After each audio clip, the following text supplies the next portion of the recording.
Buenos días, hermanos. Buen día. Hola, ¿cómo andan ustedes? Yo tengo dos métodos. Yo pregunto, levanta la mano el que va a dar la respuesta y yo señalo al que va a dar la respuesta. El segundo es, yo hago la pregunta y señalo al que va a dar la respuesta. ¿Cuál de los dos quieren? El primero. ¿Cuál es la diferencia entre un sueño y una visión? El sueño, la persona está dormida y es lo que normalmente llamamos tuve un sueño. La persona dormida es llevada a, le parece que está viviendo otra realidad. La única diferencia de la visión es que ocurre lo mismo, la persona parece que está en otra realidad, solamente que la persona no está dormida, sino que está despierta. Y la persona es llevada a ver otra realidad. Eso ha ocurrido pocas veces y solo con los profetas. En cambio, sueños tenemos todos nosotros y cada tanto Dios usa algún sueño, a veces para mostrarnos alguna cosa. Dios también usó a los profetas, Dios usó su santa ley y también la Biblia finalmente para poder transmitir su voluntad. Y esto de la Biblia, desde que existen los escritos de la Biblia, sagrados de la Biblia, los sinceros hijos de Dios siempre estudiaron la Biblia. Pero no siempre fue fácil. En las épocas de la Edad Media, las personas a riesgo de su propia vida tenían que leer la Biblia. Una Biblia escrita de puño y letra, con tinta, sobre cuero, en esa época costaba el equivalente entre 24 y 30 sueldos de el sueldo básico. ¿Cómo le llaman acá? Mínimo vital móvil, algo así, que hoy está en, creo que 3.000 y algo de pesos. ¿Cuánto? Yo tenía la última información, 3.600 y algo, ¿no? Entonces, si usted multiplica esto por 24 o 30, estamos hablando de 70, 80 mil pesos. ¿Quién de nosotros tendría una Biblia si la Biblia saliera a 70, 80 mil pesos? Le levanten la mano que quiero ver todos los ricos de la iglesia. No, sería muy poco. Entonces, ¿qué se hacía?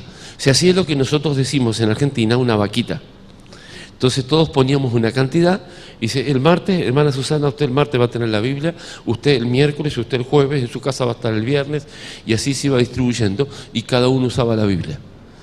Y a riesgo de que si los denunciaban podían sacarle la Biblia y hasta producir castigos, etc. El que denunciaba a un cristiano en épocas del último imperio romano se quedaba con los bienes de esa persona. ¿Saben la cantidad de hijos que denunciaban a sus padres para quedarse con los bienes? Fueron cosas pesadas, muy difíciles. Y así la Biblia se fue conservando.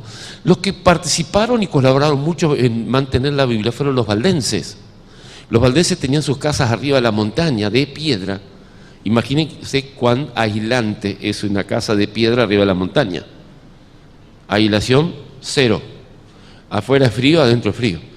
Y ellos durante el invierno tenían que guardar su ganado en galpones, tenían que alimentarlos con forraje juntado durante el verano y la primavera, y entonces pasaban todo el invierno, muchos días largos de invierno, no podían salir a hacer nada, 80 o 1 metro de nieve afuera. ¿Qué hacían? Se dedicaban a copiar la Biblia. ¿Y qué copiaban? Mateo, Marcos, Lucas, Juan, Hechos de los Apóstoles, a veces copiaban partes de Salmos, Cantar de los Cantares, Proverbios. Y los escribían, y entonces esas especies de folletos lo colocaban en el fondo de una cesta bien grande, y adentro de la cesta ponían un montón de baratijas, o bushingangas, o cachivaches. ¿Cómo? Chucherías, me gustó esa, chucherías. Entonces, ¿vieron cuando una persona sale a vender y vende hilito, aguja, ballenitas, pero no sé, no me acuerdo cómo.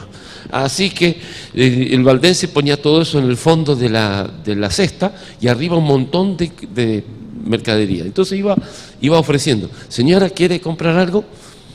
Y usted miraba y decía, no, son todas pavadas. Pero usted no sabe, tengo una perla de gran precio, carísima, y la ando ofreciendo también. Y empezaban a hablar en un segundo sentido. Si la persona no tenía ningún interés, ni se daba cuenta. Ahora, si la persona se empezaba a dar cuenta de qué se trataba, empezaba a seguirle la corriente en esa conversación con doble sentido. ¿Y cuánto sale esa perla? Ah, costó muchísimo, pero se la puede conseguir gratis. Y ahí seguía, ¿no? Hasta que cuando el valdense estaba seguro de que la persona era confiable, que era cristiano, le vendía trozos de la Biblia, o se los regalaba, o se los vendía a muy poco costo, y así se fue distribuyendo la Biblia. Y esa tarea la hicieron por muchos años los valdenses. El chalequito que iba debajo, se llamaba colporteur, y de ahí sale colportor. Ese chalequito en el cual venían también los tratados, las publicaciones. Y viene de una palabra deformada del francés que significa que cuelga, que cuelga. Así que así fue. Los valdenses participaron muchísimo, tradujeron, distribuyeron la Biblia, la copiaban a mano. El que colaboró mucho en eso también fue Lutero. Lutero fue el que hizo la primera traducción en lengua vernácula, y la Biblia de Lutero es la que se imprime, el primer libro impreso en las famosas y modernas para aquel momento imprenta de Gutenberg.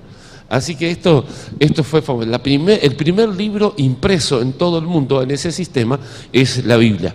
Y así fue. Y en la Biblia hay cosas muy interesantes. Yo voy a ver, usted. A ver a quién puedo encontrar por acá. Hermana Susana, ¿qué le parece? Pastor, ¿usted es amigo de la hermana Susana? Hermano, ¿no es cierto? Sí. No lo veo muy seguro, pastor, ¿sí? Sí. Hermana, ponga sus pies allí y yo voy a poner mis... no, el pie solamente, no el cuerpo, ahí está. Yo voy a poner mis 85 kilos encima de sus pies. Voy a empezar. Y cuando su amigo, el pastor Adrián Jiménez, diga basta, lo voy a sacar. ¿Estás seguro que es su amigo? ¿Tiene seguridad de que es su amigo? ¿Qué es lo que estaba esperando, hermana Susana, cuando yo empecé a firmar el pie? Que diga basta. Y se demoraba, ¿no? Y se demoraba. ¿Por qué usted estaba esperando que diga basta si yo no dije que le iba a decir basta? Pero yo puse una condición. Yo voy a colocar mis 85 kilos hasta que diga basta. Aunque yo no lo dije, ¿qué implicaba? Que cuando dijese basta, iba a retirar el pie. Eso está en Daniel capítulo 12, versículo 4. Noten ustedes. Termina Daniel de escribir el libro y dice, pero tú, Daniel, cierra, primer verbo, las palabras, y sella. Cierra y sella el libro hasta el tiempo del fin. En otras palabras, cuando llega el tiempo del fin, sucederían las dos acciones contrarias. ¿Cuáles son las dos acciones? Cerrar y sellar. Entonces dice hasta el tiempo del fin. Cuando empezase el tiempo del fin, ocurrirían las dos acciones contrarias. ¿Cuáles son? En vez de cerrar, se va a abrir, y en vez de sellar, vamos a inventar un verbo, se van a dessellar. ¿Está bien? Que es otra forma de decir abrir, porque los libros eran sellados. Así que esto era cuando ocurre el tiempo del fin. Y las 4 características del tiempo del fin que aparecen tanto en el Antiguo como en el Nuevo Testamento son estas.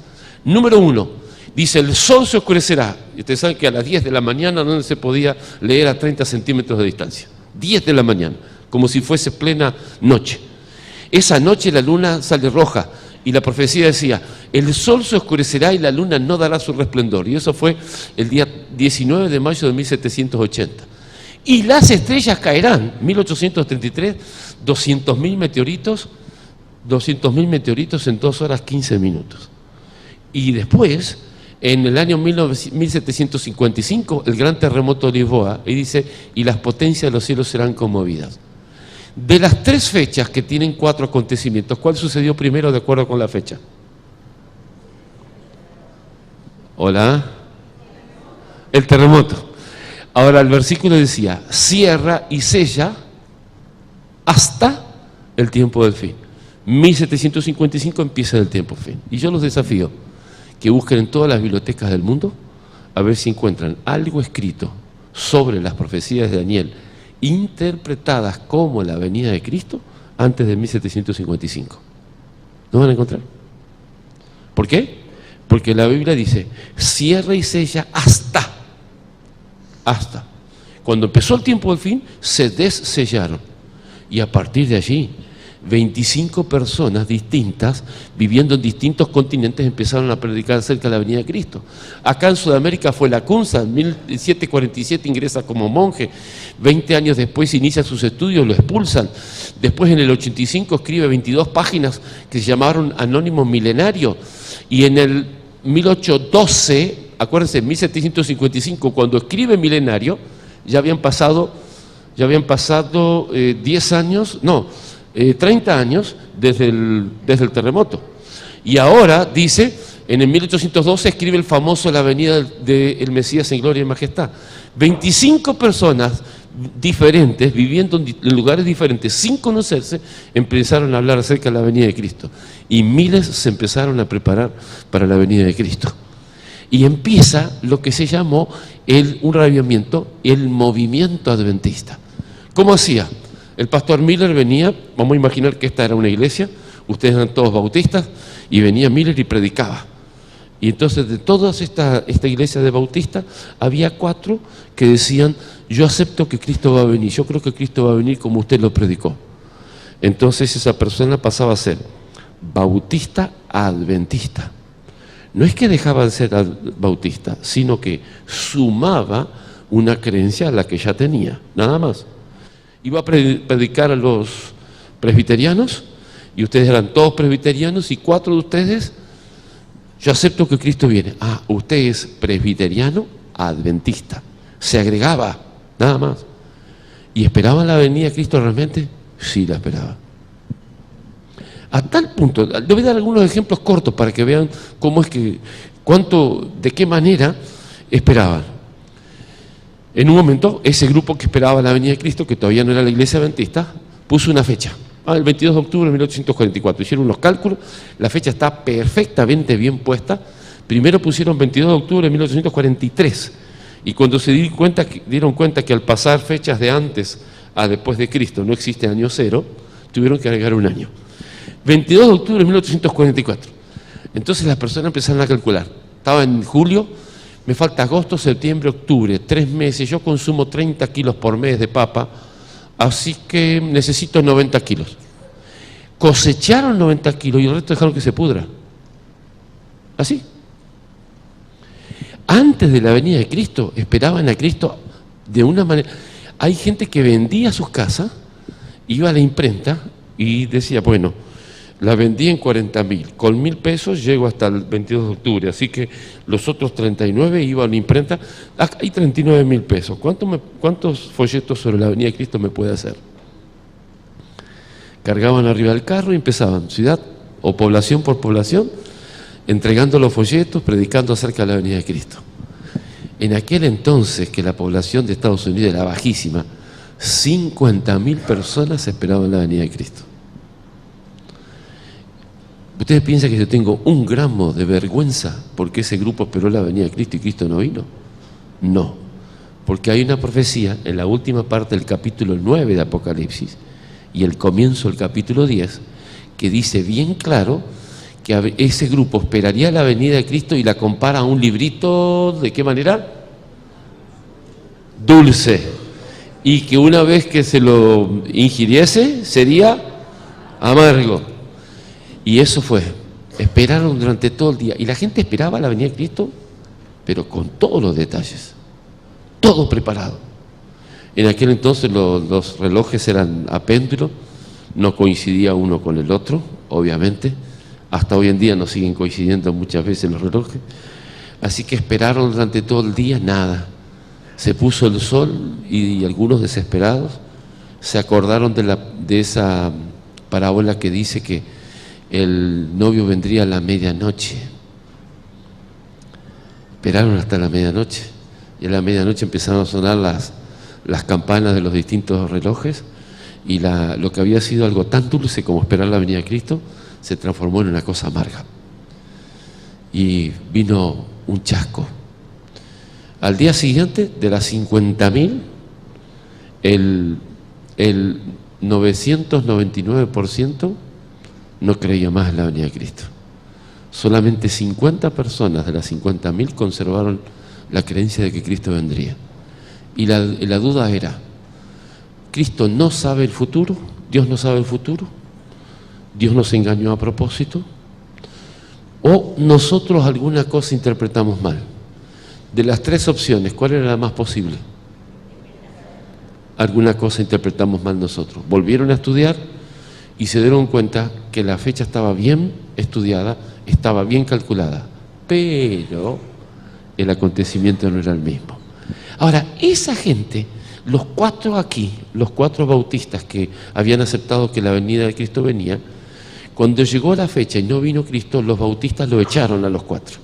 Echaron a los cuatro presbiterianos. Y ahora estos cuatro de acá, los 5 de allá, los 3 de allá, etcétera, se reunieron. ¿Qué hacemos?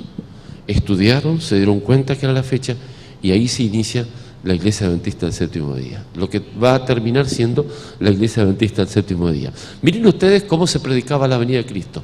Grandes campales religiosos, grandísimos campales religiosos que estaban donde se predicaba la venida de Cristo. Noten ustedes, por ejemplo, de esta forma, esta gente que estaba aquí, que experimentó el chasco, no eran ateos, eran personas, ya eran creyentes.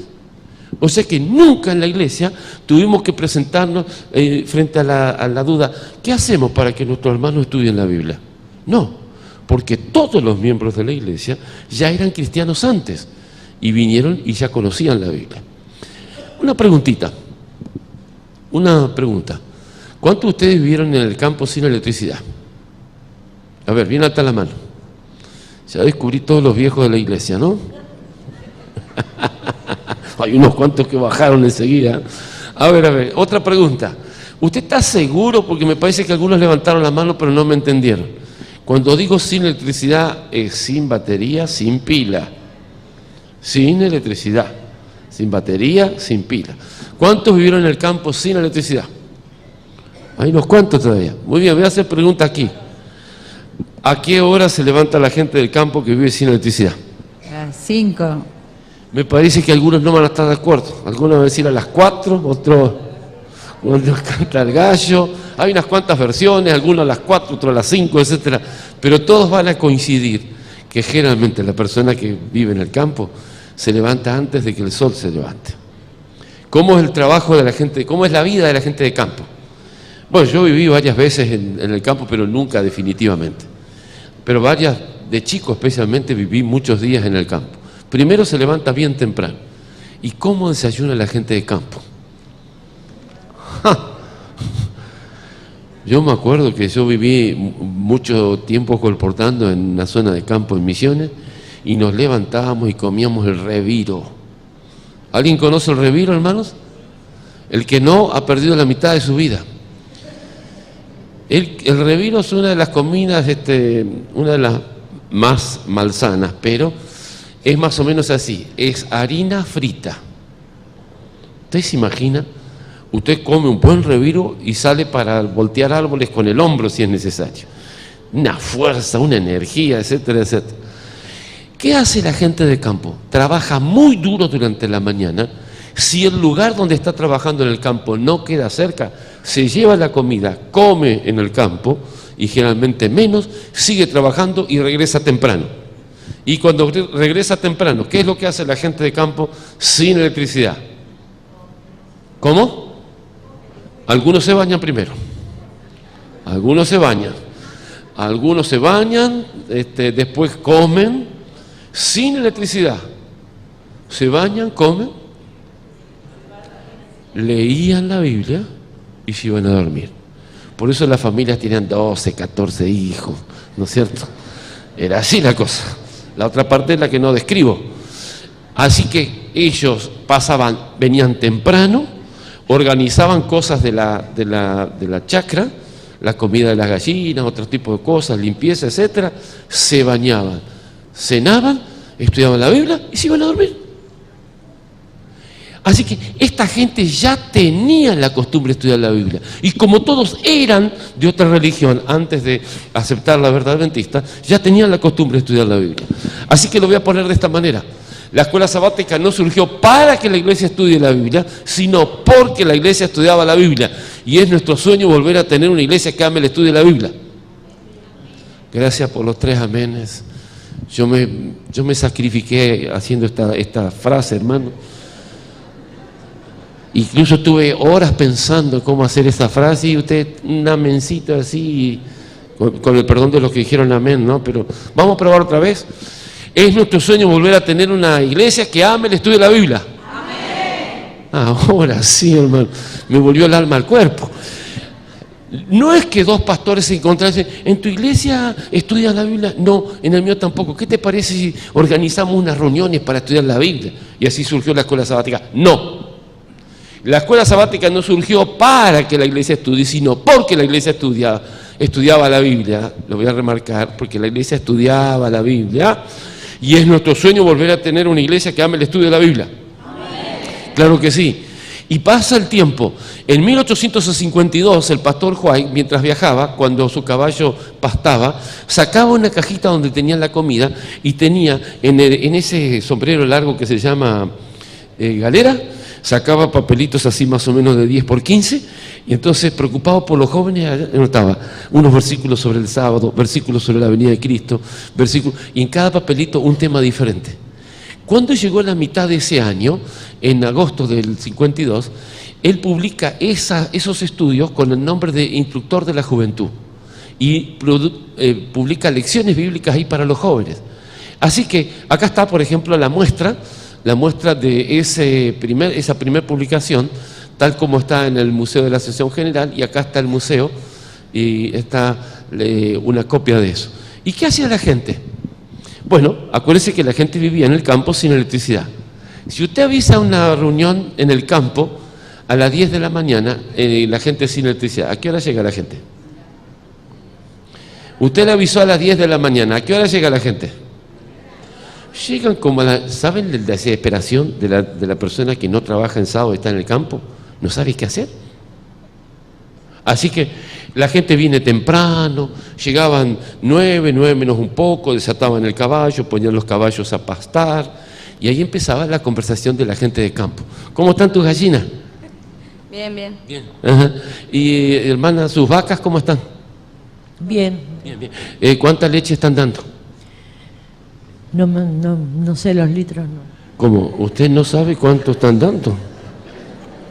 Bueno, ahí se cortaba toda la conversación en ese caso. A ver si... ¿Cuántos litros estaban dando sus vacas, hermana? ¿Cuántos litros están dando? 15 litros. 15. Parece que nunca vivió en el campo, ¿no? No, está más real. La semana pasada una persona me dijo algo que dan solo las grandes campeonas, ¿no? Una cantidad abultada.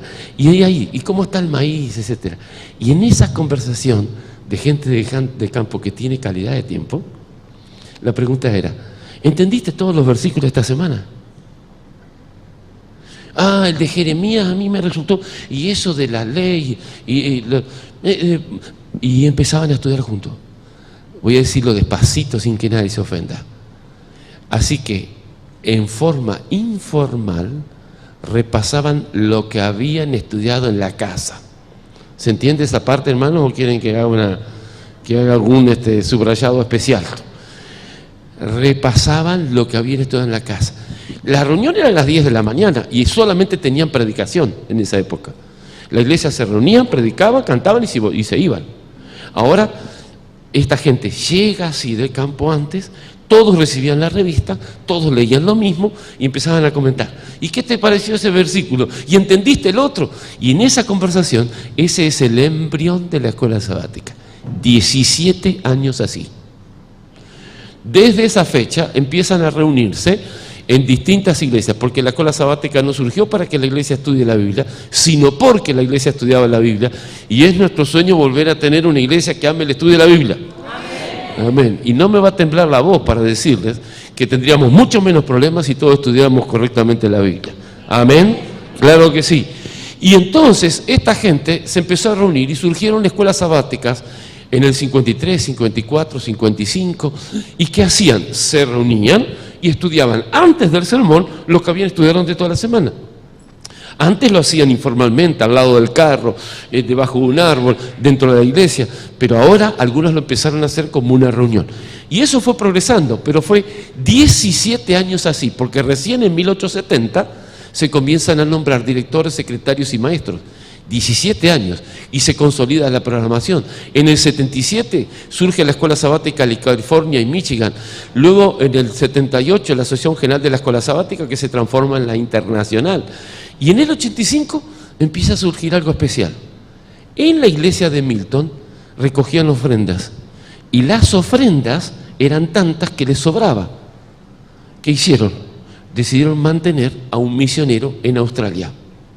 Mantener un misionero en Australia. Así que las ofrendas que le sobraban empezaron a mantener un misionero en Australia. Y esa fue la iglesia pionero. La primera vez que una ofrenda de escuela sabática se dedicó para la predicación del Evangelio. Y anduvo muy bien. Y nos empezamos a dar cuenta que juntos podemos más. Amén. Algún político ya me va a robar la frase. Acuérdense de las elecciones, alguien me va a robar la frase, pero esta la hice yo. Juntos podemos más. Amén. Y eso fue en el 85. 2 años después se juntan las iglesias y juntan $10.615. Y era tanta la ofrenda que fundan una misión entera con una sola ofrenda. $10.615. ¿Cuántos son $10.615 hoy? Bueno, nadie sabe bien cuánto es. Digamos la verdad, nadie sabe bien cuánto es. Pero vamos a imaginar que son 130.000 pesos, más o menos. Más o menos. ¿Cómo? No, son $10.000. ¿Cuántos son en argentinos? Unos 130.000 pesos más o menos, ¿no es cierto? Con 130.000 pesos, ¿le podemos vender esta iglesia con 130.000 pesos? La reja de adelante. La reja de adelante. Hoy 130.000 pesos para comprar una iglesia, un terreno, es mucha plata. Acá en el centro no conseguimos ni... Me parece que no hay nada. Tenemos que ir bien afuera, en los alrededores de algún lugar, o algún departamentito de 3x1, una cosa así. No es plata. Es mucha plata para tenerla, pero para comprar una propiedad es mucha, no. Pero en aquel entonces el sueldo de un empleado, el sueldo vital móvil, era $5.80. Ahora habría que hacer la división, $10.615 dividido $5.80, a ver cuántos sueldos. Era un montón de plata. Con una ofrenda se fundó una misión entera, una asociación entera, y nos dimos cuenta que juntos podemos más. Y eso fue en el 87. En el 90 se juntó dinero y se compró un barco que se llamó Pitcairn. Acá está la maqueta del barco que está en la Asociación General, y este es un óleo de ese barco, 1890. Ese barco estuvo viajando casi 8 años, visitó 97 islas del Pacífico y fundó la iglesia en lo que hoy son 9 países diferentes. ¿Y cómo hacía? Iba, daba conferencias, explicaba la Biblia, estudiaban, a veces con horarios muy largos, no eran reuniones de 1 hora como las nuestras, reunión de 3, 4 horas, y estudiaban la Biblia durante 15, 20, un mes, etcétera, bautizaban, les explicaban cómo se manejaba la iglesia y seguían para otra isla. 97 islas así, casi 8 años. Y fue comprada con una ofrenda de la escuela sabática y sostenida con una ofrenda de la escuela sabática. Y nos dimos cuenta que juntos podemos más. ¿Amén? Amén. Eso fue en el 90. ¿Quieren ver el afiche de 1890? Qué entusiasmo, hermano. ¿Alguien quiere ver el afiche de 1890? ¿Están preparados psicológicamente como para un choque así? Hicieron chequear el corazón, todo eso. Ahí va. Ojo que estoy viendo que esta proyección no está demasiado clara, pero vamos a ver si la alcanzamos a ver. ¿Quieren ver el afiche de 1890? ¿Vieron los afiches de la ABO ahí adelante, todos en colores? Incluso el afiche del retiro espiritual que van a tener la primera semana de julio con el pastor Adrián, que aparece ahí 400 pesos, etcétera. ¿No lo vieron? Todo en colores, etcétera. Bueno, ahora quieren ver el afiche 1890, va la impresión. ¿Qué tal el afiche? Bueno, no se nota mucho. Acá hay un hombre con un turbante y con una especie de megáfono que es solamente una cartulina enrollada, y ahí dice, la pregunta es ¿quién es Jesús? Take away, denos un empujoncito a los budistas, manden misioneros, salvación, socorro, distribuidores de literatura, compartan maestros y rescate una madre soltera, sería una traducción un poco libre. El blanco eran 34.000 y se juntaron 42.000 dólares.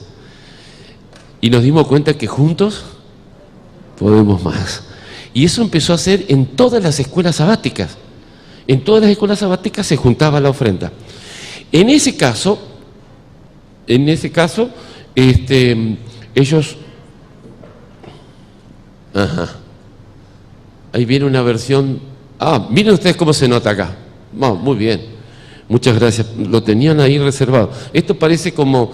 ¿Vieron la parábola de... No, el milagro de la boda de Canaán? Que el mejor vino lo tienen para el final. Ahí está. Muchas gracias. Ya va a tener un poquito más de fuerza, pero está muy bien. Muy bien, esto fue 1890. 1903, el pastor Daniel llega a un congreso de la Sesión General.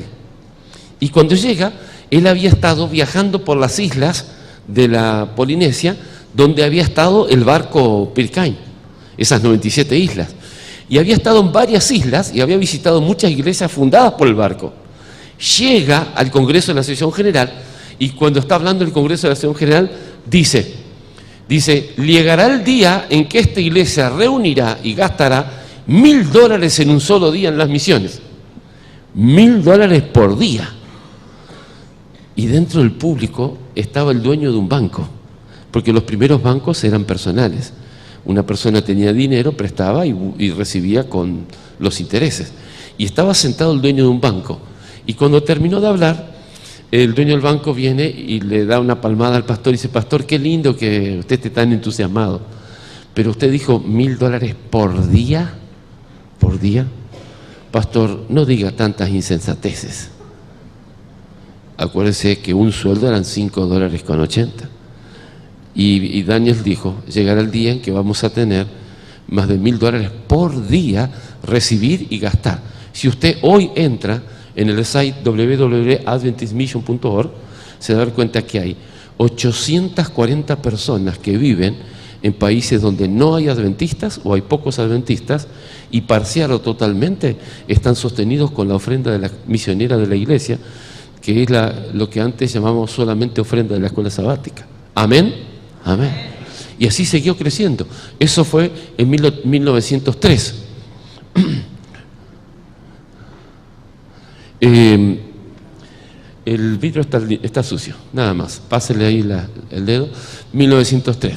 En 1906, la asociación de Vermont toma una decisión. Donan todas sus ofrendas para las misiones. En esa fecha, primer revista adventista en Sudamérica y después el primer folleto Escuela Sabática en 1908. A esto fue hasta 1909. ¿Qué pasó en el 9? Primero una iglesia empezó a mandar las ofrendas, después hicieron colectas en total y después una asociación entera mandó todas sus ofrendas. Y cuando llegó este congreso en 1909, en ese congreso de la Asociación General, la iglesia toma una decisión. La iglesia toma una decisión en pleno Congreso Mundial de la iglesia, toma una decisión. Y miren ustedes cuál es la decisión. Dice, recomendamos que nuestras escuelas sabáticas den todas sus ofrendas para las misiones, haciendo provisión para sus gastos de alguna otra manera. Desde ahí en adelante, siempre la ofrenda de escuela sabática va dedicada al evangelismo mundial. En este momento, la ofrenda de la escuela sabática es un porcentaje de la ofrenda de la escuela sabática y un porcentaje de la iglesia de la escuela de la ofrenda del sermón. Después eso lo voy a explicar. Pero es así. Y eso es para el avance del Evangelio. Solamente durante todos los sábados, menos el 13º sábado, que empezó a funcionar en 1912. A partir de allí empezó a funcionar así el del 13º sábado. Necesito una madre que ande por aquí cerca, madre joven, que ande por aquí cerca y que tenga el coraje de venir y pasar. Bueno, yo elijo de todas las manos, no hay problema. Madre joven con coraje, venga. Aquí tengo la esposa del pastor, ¿verdad? ¿Es la esposa del pastor? Pase. El pastor después me va a agradecer. Hermana, ¿usted es madre joven? Soy madre y joven. Las dos Sí. cosas. Me pareció muy bien. ¿Tiene duda de alguna de las dos cosas? No, para nada. Estamos todos bien, ¿no? Madre joven. ¿Cuántos hijos tiene? Dos. Allí está. Pastor Adrián, esta es la oportunidad de su vida. ¿Es una buena madre? Sí. Pastor confirma que es una buena madre. Tengo una propuesta para usted, siendo que son tan lindos los hijos, le salen tan lindos. Tengo una propuesta. Siga hasta los 13 hijos. Paso.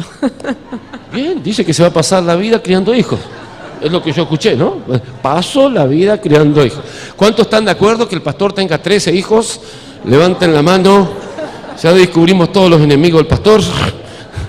Tengo una teoría. Ahora, imagínese que usted tiene 13 hijos, amanece con 13 hijos en la casa y una torta y tiene que darle el desayuno. ¿Qué hace? Madre inteligente, 13 hijos, una torta. Vamos a escuchar la voz autorizada de una madre de 13 hijos. 13 hijos, una torta, todos tienen que desayunar. ¿Qué es lo que hace? La corto en 15 porciones. Más que inteligentes, ¿eh? ¿Se dan cuenta por qué 15, no? Muy bien, muy bien. ¿Cuánto le parece que puede ser madre de seguir hasta los 13 porque va a administrar bien la torta? Bien. Tome asiento. Igualito hace la iglesia. Igualito hace la iglesia. La ofrenda de la escuela sabática se junta. Ya expliqué que la ofrenda de escuela sabática es un porcentaje de la escuela sabática, un porcentaje del sermón. Eso después lo voy a... Pero yo me refiero como ofrenda, la ofrenda misionera, que es un porcentaje de la escuela sabática y otro del sermón y otro del miércoles, ¿no es cierto? Etcétera. Esa ofrenda se junta aquí. ¿Y cuánto queda de esa plata aquí? ¿Cuánto queda aquí, hermanos? De aquí no queda un peso de la ofrenda esa.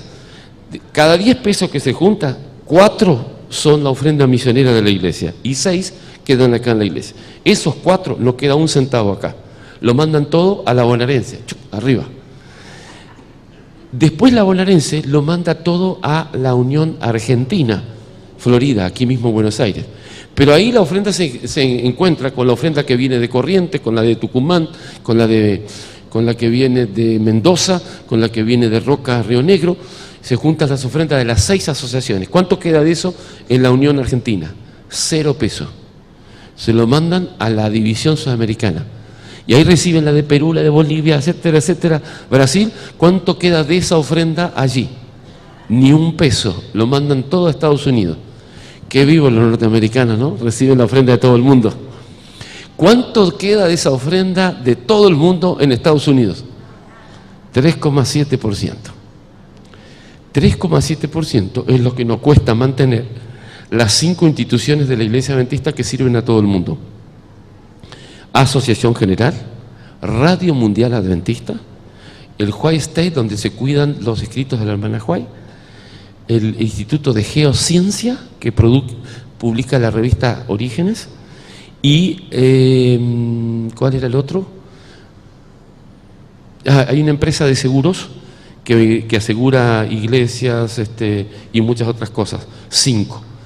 Eso sale 3,7%, o sea, llegan 100 pesos, 3,7 nos cuesta mantener todo el resto. 0,8% lo depositan en un banco y nadie lo gasta, 0,8. ¿Y el resto qué hacen? 13 pedazos, como hace la esposa del pastor. 13 pedazos, ahí no son 15 porque ahí son solamente los hijos. 13 pedacitos. Y esos 13 pedacitos se le da a cada uno. ¿Algunos de ustedes creen que todos aportan la misma cantidad de la torta? No. Se lo voy a decir sencillo y claro. Mi iglesia no es partido político ni club social. Mi iglesia es la niña de los ojos de Dios. Amén. Amén. 13 pedacitos y se le dan a cada uno.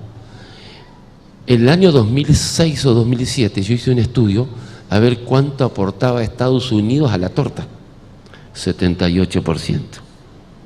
Y después reciben 6 y pico. Esa es mi iglesia. Haga la prueba, haga 100 menos 3,8 menos 0,8 y lo divide en 13 pedazos y le va a dar 6 y algo por ciento. Esa es mi iglesia. En Estados Unidos aportaron ese día que yo hice el estudio 78% de la ofrenda y después reciben 6 y pico. Y ustedes aportan más de lo que quizás reciben, pero otras iglesias chiquitas aportan menos y reciben más. Y así funciona mi iglesia, como una madre que le da de comer a cada uno de los 13 hijos. Y cada trimestre, al fin, es la que se llama 13º sábado, esa torta no se corta en 13 pedacitos. Enterito, hijo número 1, vaya y haga algo especial en su territorio. Hijo número 2, haga algo especial en su territorio. 3 meses después, hijo número 3, y ese le llamamos la ofrenda del 13º sábado, que es el 40% de la ofrenda de esa escuela sabática, 40% del sermón, y eso se junta todo mundialmente. Mi iglesia, hermano, no es partido político ni club social, es la niña de los ojos de Dios. Amén. Amén. Estamos en una sociedad corrupta. No dije país. Desde el frente acá se estudia la Biblia y no se habla de política. No dije país. Estamos en una sociedad corrupta, porque hay corrupción acá, en Chile, en Paraguay, en Bolivia, en Perú. Donde hay ser humano hay corrupción, con menos o mayor grado. Pero mi iglesia tiene todo organizado para que todo sea correcto. ¿Nos podemos equivocar? Sí. Y si se equivoca, se toma la decisión. Fíjense, por ejemplo, una cosa. Se recoge la ofrenda. Primero, prohibido contarla una persona sola. Prohibido contarla una persona sola. Estuve la semana pasada en una de las iglesias grandes de Libertador San Martín. Son 8 personas que se juntan para contar la ofrenda. Y abren sobre por sobre para ver si lo que la persona puso adentro coincide lo que está afuera, porque a veces uno en el apuro, a veces no le ponen tampoco, etc. y se confirma. 8 personas juntas se reúnen sábado de noche y hacen todo eso. Además, al tesorero lo revisamos una vez cada año. La bonaerense manda una vez cada año a alguien que viene y le revisa todo al tesorero. Y no hace solo la revisión financiera, sino la administrativa. ¿Cuál es la diferencia? La financiera es así. Yo recibo 1.000 pesos como tesorero y viene y me preguntan, ¿qué hizo con los 1.000 pesos? Gasté 800, ¿dónde está el recibo? Acá está el recibo. Los 200, ¿dónde están? Esa es la financiera. Yo respondí. La administrativa es, esos 800 que gastaron para poner una puerta nueva, ¿hay un voto de la junta directiva que dice que había que comprar una puerta nueva? Sí. Está correcto. Es la revisión financiera y administrativa. Una es tener todo financieramente bien y otra, obviamente, el tesorero no necesita aprobación para pagar la luz, para roturas que el jefe de diácono indica, etcétera, obviamente. Al tesorero acá de la asociación venimos de la unión y le hacemos la revisión de todo lo de él. A nosotros en la unión viene alguien de la división y nos revisan todas las cuentas. Y a la división sudamericana vienen 3 personas y están 15 días, 2 veces al año, y le revisan toda la contabilidad de la división sudamericana. Y a la asociación general, la oficina que está central en Estados Unidos, ¿quién la revisa? ¿Hola? Escuchen esto. La iglesia paga a una empresa de auditoría para que nos revise. La iglesia paga, lo repito, la iglesia paga a una empresa y le dice revísennos. Y cada 3 años cambia de empresa para que no se hagan amigos, porque algunos se convierten, para que no haya amiguismo. La iglesia paga a una empresa de no adventistas, puede ser ateos, tienen que revisar si las cosas están bien, hacen la revisión y después presentan el informe. Esa es mi iglesia. ¿Amén? Amén. Y eso pasa. ¿Qué pasa con ese? ¿Cómo estamos de horario, pastor? Yo hablo con el predicador, pastor. Yo voy a convencer al predicador de que predique un poquito menos. Quiero contarle un par de cosas. Le voy a contar qué se hace con ese 0,8% que... ¿vieron? ¿Se acuerdan que yo le dije 0,8% se mete en un banco? Y no se lo toca. En inglés se le llama Special Opportunities, oportunidades especiales. Y eso solo se toca cuando hay una oportunidad especial. Le voy a contar 2 veces que se tocó ese fondo. Ese 0,8 se pone en un banco, se pone, da algún interés y no se gasta, y se tiene ahí. Es como ese dinero de ahorro que ustedes todos tienen para cuando hay alguna necesidad especial, ¿no es cierto? Todos tenemos un ahorro por ahí. Y bueno, ese 0,8 está ahí, es un ahorro. Le voy a contar 2 veces que se usó. Hubo quejas de las Naciones Unidas de que Israel no permitía comprar terrenos o casas o edificios para iglesias cristianas. Y lo presentaron en las Naciones Unidas. Y el representante de Israel pasó todo orgulloso y dice, señores, eso es mentira. El que quiera ir a comprar un terreno en Israel, no hay ni un problema. Nos dice nomás y le vamos a dar todo el permiso que quiera. Y la iglesia adventista se enteró de eso. Y perdone la frase, pero no encontré otra más elocuente. Nosotros somos adventistas, pero no tontos. Ningún amén, hermanos. ¿O creen que somos tontos? A ver, vamos de vuelta. Nosotros somos adventistas, pero no tontos. Bueno, nos enteramos que dice, sí que se puede comprar. Sacamos el dinero de ese 0,8 que se pone en el banco. Nos fuimos con todo el dinero y se compraron 12 propiedades. Algunas fueron casas que se reformaron, otro terreno vacío que se construyó, otro un salón ya hecho que se lo modificó. En total 12 templos. ¿Saben cuántos adventistas teníamos en Israel en ese momento? 36 hermanos. ¿Cuándo 36 hermanos iban a poder construir 12 templos? Apenas uno y luchando contra la corriente. Ahora con permiso oficial, 12 templos de un saco. Perdón, vuelvo a repetir, algunos eran templos, otros eran un terreno y se construyó 12 lugares de reunión. ¿Amén? Le voy a contar otra vez que se usaron los fondos y se usó mucho. Se usaron los fondos esos más otros fondos para juntar un dinero tremendo. ¿Qué pasó? En la UNESCO durante 25 años intentamos predicar en China. 25 años. Íbamos y decíamos, queremos hacer una imprenta acá y vamos a imprimir libros de salud, de cocina, etcétera, etcétera. ¿Y quiénes son ustedes? ¿Iglesia Adventista? No tienen permiso. Bueno, pero vamos a hacer un sanatorio y vamos a atender. ¿Y quiénes son ustedes? Iglesia Adventista, no tiene permiso. Bueno, pero entonces, y presentamos muchos proyectos durante 25 años. Y siempre, ¿cuál es la respuesta? No tienen permiso. 25 años así. Hasta que los chinos se dieron cuenta de lo que la mayoría del mundo se ha dado cuenta, que es bueno saber inglés. Así que mandaron a decir, queremos recibir profesores de inglés.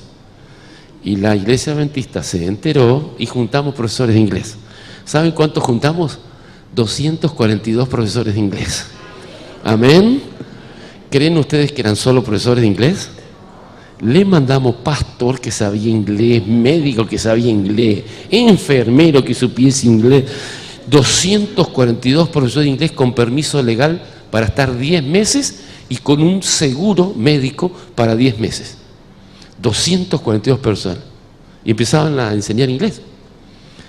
¿Cuál es el verbo más usado en cualquier idioma del mundo? No, equivocado. Cero estar. En cualquier frase usted tiene el cero estar. Me llamo, yo soy, yo estoy, cero estar. El verbo más usado. Y es cero estar en inglés es uno de los famosos 42 verbos irregulares, que para aprenderlo usted tiene 3 posibilidades. Se los aprende de memoria, se los memoriza o se los aprende. No hay otra, no tiene ninguna lógica. Todo el resto de los verbos son regulares. Usted aprende uno y aprende todo, menos 42. Y uno de los 42 es cero estar. Es el yo soy, tú eres, él es. ¿No es cierto? En inglés. I am, etc. Los 242 van a... La primera clase fue My name is, ¿se acuerdan, no? My name is, this is a book, todo eso, ¿no? Y ahora entraron a explicar el verbo yo soy. 242 profesores de inglés. Libro de texto, Juan capítulo 1, versículo 1. En el principio era el verbo y el verbo es Dios y el verbo será Dios, y etcétera, etcétera. 242 profesores de inglés. Resultado, hoy en la China tenemos 2 iglesias, ¿amén? ¿A quién le pareció poco 2 iglesias? Sean sinceros, hermano, levanten, el pastor no está mirando, levanten la mano. Bien, no, le voy a explicar cómo son las 2 iglesias. Una, la iglesia adventista legal. Tienen muchos templos que están autorizados solo a tener reuniones de tal hora a tal hora. No pueden mencionar unas casi 20 palabras, cada tanto viene un inspector de gobierno, se sienta en la silla y escucha a ver si usan alguna de esas palabras. La peor palabra que usted puede usar en un templo adventista sería: Cristo fue un revolucionario, porque revolucionario fue solo el que inició el movimiento comunista. ¿Está bien? Entonces, esas iglesias que tienen permiso legal tienen más o menos 50.000 miembros. ¿Amén? Ahora el amén es más chiquito que cuando dije 2 iglesias. Esas iglesias tienen 50.000 miembros. Y después está la otra. Hay algunas provincias, allá se les llama cantones, como en Suiza. Hay algunas provincias que es ilegal ser cristianos. Y allí tienen que reunirse a escondidas, bautizar a escondidas. ¿Saben cómo bautizan? Bautizan así. A la tardecita, 3 o 4 personas salen de un lugar, van caminando, haciéndose los tontos, así, se van hacia el río. Del otro lugar salen 3 o 4, 3, 7, 8, van caminando hacia el río. Y se encuentran bien tarde en la noche allí. El pastor de la iglesia no asiste al bautismo y a propósito visita personas en la aldea y pasa frente a la iglesia, frente a la comisaría todas las veces que puede. Va a ir a un hermano de aquí para acá, pero la comisaría está acá, entonces hace así, pasa, para que vean que está. Se juntan todos allá a las 10, 11 de la noche, nadie prende una luz, nada, están todos al lado del río. El anciano mira si están las 5 personas que se van a bautizar, cuando controla que están las 5, y del bosque, entonces aparece una sombra en el borde del bosque, y él es el pastor. El pastor está tapado con una sábana negra o marrón oscura. Entonces el pastor avanza, el anciano viene y lo introduce en el agua, entra la primera persona, el anciano hace la oración y el pastor el pastor lo bautiza y no dice una palabra, lo abraza y listo. Termina de bautizar, el anciano lo lleva y el pastor se va. Nadie sabe quién es el pastor, ni siquiera el anciano sabe quién es el pastor. ¿Y por qué? Porque está prohibido bautizar. Entonces lo encuentra con el pantalón mojado. ¿Por qué tenés el pantalón mojado? Porque hoy me bauticé. ¿Pero y por qué? Si sabés que está prohibido bautizar. Sí. La ley dice que está prohibido bautizar, pero yo no bauticé a nadie. A mí me bautizaron. Sí, pero ¿y quién fue? No sé. ¿Cómo que no sé? No, estaba muy oscuro. ¿Y no lo reconociste por la voz? No dijo nada. Somos adventistas, pero no. El adventista dice la verdad. No sabe quién fue el que hizo el bautismo. Puede suponer que es el pastor vecino de un lado o del otro. Obviamente no van a traer un pastor de 1000 kilómetros, pero saber, no sabe. Ni el anciano. Así se vota. ¿Quieren saber cuántos miembros tiene esa iglesia? Bueno, seguimos al otro tema, hermano, porque ¿quieren saber cuántos miembros tiene esa iglesia? Esa iglesia tiene 500.000 de hermanos. Octubre del año pasado, el director de Radio Mundial Adventista informó que encontraron una iglesia con 86 miembros que lo único que hace, pone una radio así, escucha el mensaje, cantan y se van. 86 miembros. La iglesia mandó a hacer en una empresa en Japón, no digo la empresa para que no haya... En una empresa en Japón mandó diseñar y construir una iglesia que es patentada solo por la iglesia adventista. Tiene un dial que usted puede, digital, y usted busca la radio que quiere, usted la da vuelta y tiene un panel solar, así que usted lo pone al sol y se carga, y usa esas baterías cuadraditas de 9 volt, Así que usted lo usa con batería, tiene para enchufarlo en la corriente si es que tiene corriente, lo da vuelta y tiene panel solar, y si le falla cualquier cosa del costado, saca una manijita y lo carga. De esas fueron hechas 3.500 de esas. Y la radio adventista de Guam, que está en una isla, imagínense, la mano mía es la isla y los dedos la montaña. La antena es casi 3 kilómetros de largo. Irradia, golpea contra la montaña y sale al continente. 18 idiomas diferentes. 18 idiomas diferentes. Así se predica el Evangelio. Y eso lo sostiene usted con la ofrenda misionera que da cada día. Esa es mi iglesia, hermano. La iglesia no es partido político ni club social. Es la niña de los ojos de Dios. Yo sé que estamos cortos de tiempo, así que vamos a continuar. La escuela sabática no surgió para que la iglesia estudie la Biblia, sino porque la iglesia estudiaba la Biblia. Y es nuestro sueño volver a tener una iglesia que ame el estudio de la Biblia. ¿Qué es lo importante que dijimos hoy? Hoy tenemos 21 millones de miembros en todas partes del mundo, tenemos más o menos 140.000 lugares de reunión, lugares muy lindos como la iglesia del Parque en Libertador San Martín, allí estuve anoche, la iglesia de Brasilia y otros lugares muy sencillos como en Paraguay. Tenemos también en 244 países del mundo escuela sabática, de las más diversas culturas. En este momento tenemos 1,5 millones de maestros de escuela sabática, 8 folletos de escuela sabática, 4 para los menores y 3 para los jóvenes y 1 para los adultos, que viene para alumnos, para maestros, y uno que se llama condensado y tiene sábado, domingo y lunes en la misma hoja, o sea que solamente 2 páginas tenemos todo. Y tenemos también en este momento en 325 idiomas. Fíjense, Families in the Families of God, la familia en la familia de Dios, as familias en la familia de Dios. Distintos idiomas, 325 en total. Si pusiera uno arriba de otro, sería una pila de 2,67 metros, 99 centímetros más que esta cabeza sería el contenido. Y en este momento tenemos ahora estos tipos de folletos. Los imprimimos en la impresora de Brasil y en la casa editora sudamericana que está aquí en Buenos Aires, en Florida, cerca de acá. Hay 124 países idiomas que tienen el informe misionero mundial, y hay también un informe a través de videos que se consigue en 4 idiomas distintos y se lo baja directamente de internet. En este momento tenemos 2.500 sites de internet sobre escuela sabática. Solo acá en Sudamérica, fíjense la variedad que hay. Hay escuelas sabáticas en Aymara, en Bolivia. Acá tienen ustedes, ellos usan el gorro dentro de la presencia de Dios porque es respeto. Y escuelas sabáticas en quechua en Bolivia, tenemos escuelas sabáticas en guaraní en Paraná, en Paraguay, en Toba en Paraguay, tenemos escuelas sabáticas en Ina, los indios Carayá.